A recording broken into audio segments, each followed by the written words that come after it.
Halo semuanya, dalam pembelajaran hari ini kita akan membahas mengenai salah satu kerajaan yang ada di wilayah Nusantara, yaitu khususnya untuk kerajaan yang bercorak agama Islam.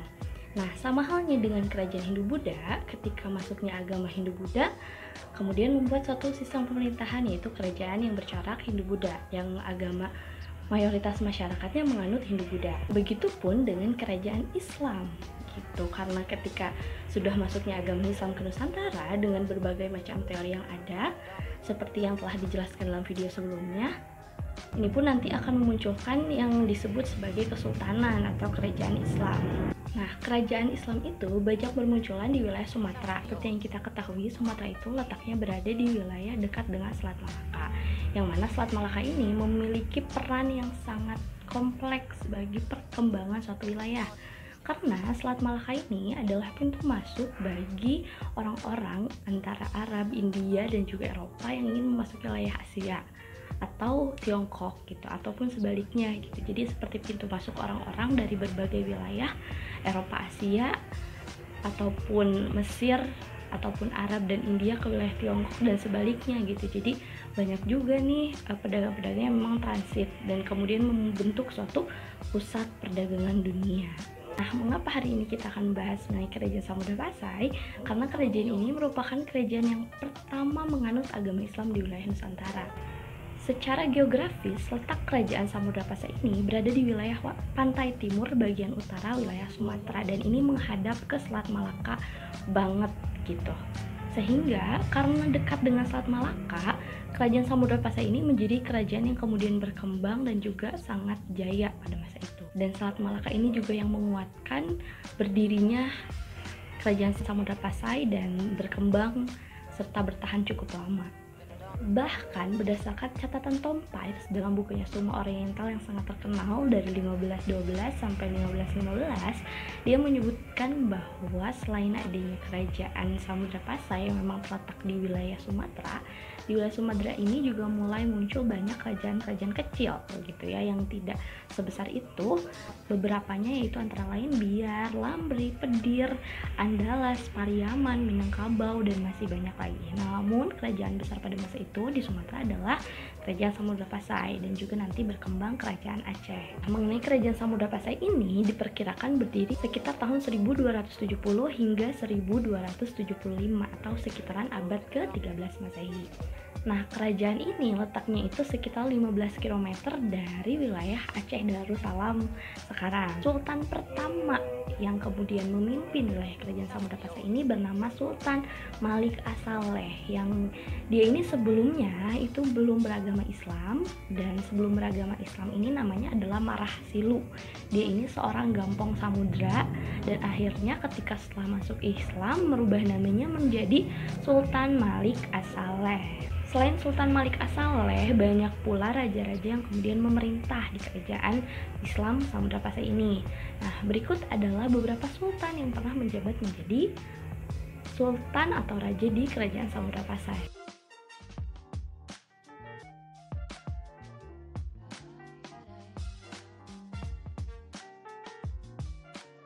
Adanya berbagai macam sultan dan termasuk Sultan Malik As-Saleh yang juga menjadi pemimpin pertama kesultanan ini, itu disebutkan dalam hikayat Raja-Raja Pasai dan juga dalam sejarah Melayu. Jadi memang ada catatannya yang menunjukkan bahwa ini loh nama-nama sultannya, ini pendirinya gitu.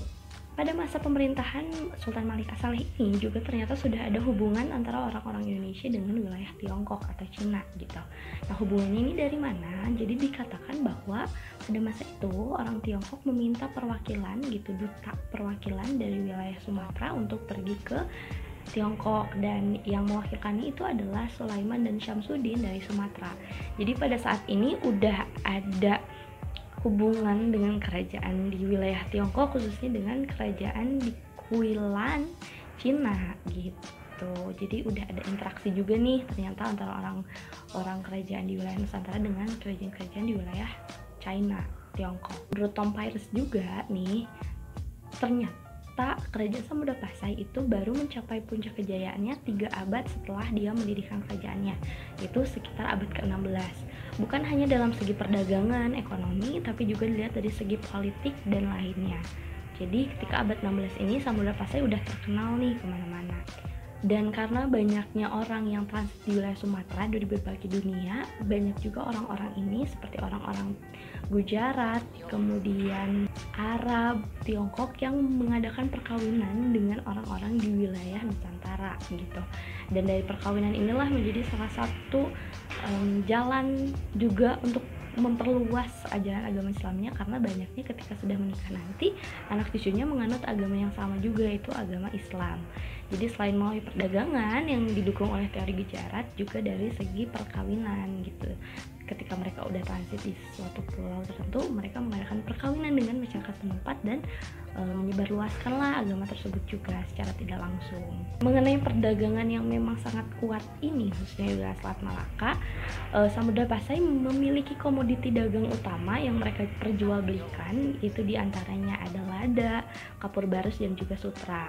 Selain mendapatkan hasil utama dari komoditi dagang mereka, dari segi ekonomi juga mereka memungut pajak dari ekspor impor perdagangan. Jadi dari situlah keuntungan yang didapatkan. Jadi di sini juga dapat dilihat bahwa mereka sudah memiliki pola berpikir yang lebih besar lagi kepada rakyatnya gitu, dengan memajukan ekonomi dan perdagangannya melalui hal-hal tersebut. Mengenai transaksi perdagangannya, dalam beberapa sumber juga dijelaskan bahwa kerajaan atau Kesultanan Samudra Pasai ini udah memiliki mata uang sendiri gitu, walaupun belum semua masyarakatnya memilikinya. Nah, mata uang ini terbuat dari emas atau dramas dan juga merupakan mata uang kecil gitu ya, yang kemudian disebut dengan ceitis gitu. Jadi itu adalah mata uang di Kerajaan Samudra Pasai. Dalam beberapa sumber disebutkan hal seperti itu. Sedangkan dalam bidang keagamannya sendiri yang udah pasti menganut agama Islam, menurut catatan Ibnu Battuta, itu Kerajaan Samudra Pasai sudah memiliki mazhab gitu. Mereka patut sekali dengan mazhab Syafi'i, yang memang ketika itu banyak para ulama yang datang ke wilayah Samudra Pasai, diundang juga khususnya di wilayah Persia, Syria, dan juga Isfahan. Jadi mereka memang banyaknya menganut dan patuh terhadap mazhab Syafi'i. Seperti yang kita tahu kan, Islam juga memiliki banyak mazhabnya ya, nggak cuma satu gitu. Dan yang mereka anut itu adalah mazhab Syafi'i. Kemudian sultan-sultannya ini memang dikelilingi oleh teologi-teologi Islam, artinya memang kuat sekali dengan agama Islamnya. Nah, Kerajaan Samudra Pasai ini juga memiliki peranan penting dalam penyebaran agama loh. Mereka sempat melakukan interaksi dengan kerajaan Malaka yang pada saat itu belum menganut agama Islam, dan mereka menikahkan putra-putri dari Kesultanan Samudra Pasai ini dengan kerajaan Malaka, yang akhirnya nanti kerajaan Malaka menjadi sebuah kerajaan Islam Malaka yang dipimpin oleh pemimpin pertama adalah Parameswari gitu. Jadi mereka juga turut berkontribusi dalam penyebaran agama Islam. Dalam bidang keagamaan juga sama halnya seperti agama Hindu-Buddha yang mereka itu mendirikan candi gitu sebagai salah satu bentuk pemujaan terhadap agamanya. Dalam Islam pun Samudra Pasai ini sudah berinisiatif untuk membuat sebuah masjid-masjid gitu, khususnya pada masa pemerintahan Sultan Mudaffar Shah gitu. Jadi mendirikan bangunan-bangunan juga, yaitu masjid sebagai sarana peribadatan. Yang paling terkenal juga dari Samudra Pasai ini adalah makam dan batu nisan dari Sultan Malik As-Saleh. Dia itu dimakamkan dalam sebuah makam batu nisan yang memang mirip dengan batu nisan yang ada di wilayah Gujarat, sehingga ini pun yang mendukung adanya teori Gujarat gitu, batu nisan Sultan Malik As-Saleh ini gitu. Dan ini juga memperlihatkan bahwa memang agama Islam telah masuk ke Nusantara sekitar abad ke-13. Nah, selain itu, ketika Portugis kemudian orang-orang Eropa sudah mulai masuk ke wilayah kita pada 1511 gitu kan, orang Portugis udah menguasai Malaka, dan ketika mereka menguasai Malaka ini ternyata juga berpengaruh terhadap Kerajaan Samudra Pasai, karena Kerajaan Samudra Pasai udah mulai mundur gitu ya kejayaannya. Dan juga ketika muncul Kerajaan Aceh Darussalam, Kerajaan Aceh, kerajaan yang lebih besar lagi, Kerajaan Samudra Pasai ini masuk ke dalam Kerajaan Aceh gitu, diakuisisi gitu oleh Kerajaan Aceh. Jadi itu mengenai kemunduran dari Kerajaan Samudra Pasai ini. Nah, yang menguasai Samudra Pasai ini adalah dari Kerajaan Aceh, yaitu Sultan Ali Mugayat Shah gitu. Nah, Jadi, pembelajaran hari ini kan kita membahas mengenai salah satu kerajaan Islam yang ada di Nusantara, yaitu Samudra Pasai. Nah, munculnya kerajaan Islam ini atau yang biasa disebut Kesultanan karena nama rajanya itu Sultan, ini karena adanya corak agama Islam yang masuk ke Nusantara. Nah, ketika agama Hindu-Buddha itu dipimpin biasanya oleh para ksatria atau golongan-golongan tertentu dalam suatu kerajaan, dalam agama Islam ini itu dipimpin oleh orang-orang yang memang berperan banyak dalam suatu wilayah tertentu.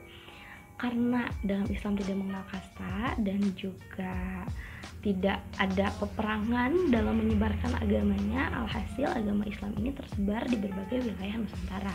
Nanti juga akan menyebarkan ke wilayah lain dan membuat berbagai macam kesultanan. Nantinya ada Sultanan Demak, Aceh, Mataram Islam, kemudian ada Ternate, Tigore, bahkan Gua sampai ke wilayah timur gitu, bukan hanya di wilayah barat Selat Malaka aja, tapi ke wilayah timur juga. Nah, walaupun pada masa itu Islam mulai berkembang dan membuat banyak kesultanan, tapi ada beberapa kerajaan yang beragama Hindu-Buddha yang memang masih ada gitu. Jadi nggak tiba-tiba berubah semua kerajaan Islam, tapi masih ada juga beberapa kerajaan yang memang Hindu-Buddha gitu. Juga dalam mempelajari sejarah pasti ada peninggalan-peninggalan gitu ya. Nggak ketika agama atau kerajaan Hindu-Buddha runtuh, itu mereka juga masih meninggalkan peninggalan-peninggalannya. Bahkan dari segi agama pun sampai sekarang masih banyak yang menganut agama Hindu-Buddha di Nusantara gitu ya, khususnya mungkin di wilayah Bali tentang agama Hindunya. Begitupun agama Islam gitu, agama Islam menjadi salah satu mayoritas agama di wilayah Nusantara ini. Nah, dengan mempelajari hal ini gitu, kita bisa tahu bahwa memang penyebaran agama itu juga berpengaruh terhadap tatanan politik dari suatu wilayah tertentu, sehingga mereka mampu membuat kesultanan, kerajaan, dan lain sebagainya gitu. Bahkan nantinya setelah kita mempelajari berbagai macam kerajaan ini, kita bisa lihat bahwa adanya bentuk akulturasi budaya antar kerajaan Islam dan bahkan dengan kerajaan-kerajaan Hindu sebelumnya yang menghasilkan tradisi baru di Nusantara. Nah, salah satunya itu adalah tradisi sekaten. Dan jadinya kita sebagai negara yang multidimensi ini gitu ya, multikultural ini juga menjadi kaya gitu, menjadi kaya akan budaya, dan jangan sampai lupa melestarikannya karena budaya adalah identitas suatu bangsa. Kalau kita lupa sama budaya sendiri, kita nggak punya identitas. Dan itu aja dalam pembelajaran hari ini, mudah-mudahan bermanfaat dan kita akan bertemu kembali. Mohon maaf jika ada kesalahan kata. Terima kasih banyak.